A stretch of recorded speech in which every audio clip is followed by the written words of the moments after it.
Si le leadership était une génétique, alors personne ne pourrait évoluer. Le leadership n'est pas un don tombé du ciel. Ce n'est pas une question de sang. Ce n'est pas une question d'élite. Mais le leadership est une construction. Beaucoup se trompent dès le départ. Ils pensent que les leaders sont nés ainsi. À l'aise, charismatiques, naturellement suivis. C'est faux.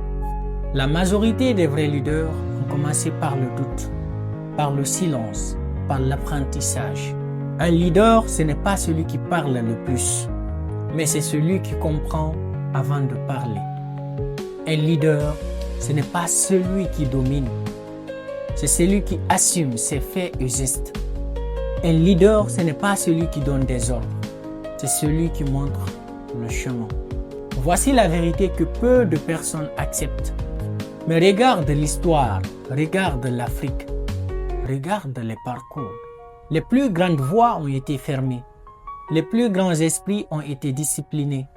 Et personne ne devient leader par accident. Le leadership se travaille par la connaissance, par la maîtrise de soi, par la capacité à apprendre de ses erreurs. Et voici pourquoi d'autres ne deviennent jamais leaders. L'impact sans la formation, le respect sans la responsabilité, l'influence sans discipline.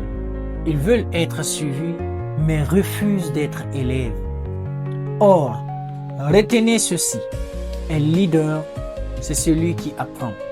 Un leader est d'abord un apprenant. Et voici le processus du leadership.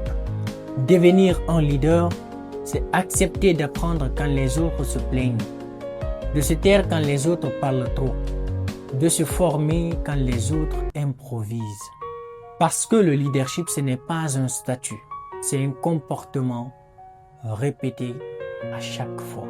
Ce que tu fais chaque jour détermine le leader que tu deviens. Voici un message pour la jeunesse et pour l'Afrique. L'Afrique n'a pas besoin de bruit, elle a besoin de leaders qui sont conscients. Des leaders qui savent parler, mais surtout écouter. Des leaders qui inspirent par l'exemple, pas par slogan. Des leaders qui savent que la parole puissante vient de la connaissance maîtrisée. Avant de terminer cette vidéo, laisse-moi te dire, le leadership n'est pas une génétique. Il est appris, forgé et mérité. Le jour où tu acceptes d'apprendre, tu commences à diriger. Le jour où tu te disciplines, tu deviens crédible. Le jour où tu commences à travailler sur toi, le monde commence à t'écouter. Si ce message t'a parlé, abonne-toi et partage cette vidéo à quelqu'un qui pense que le leadership est un don alors que c'est une compétence.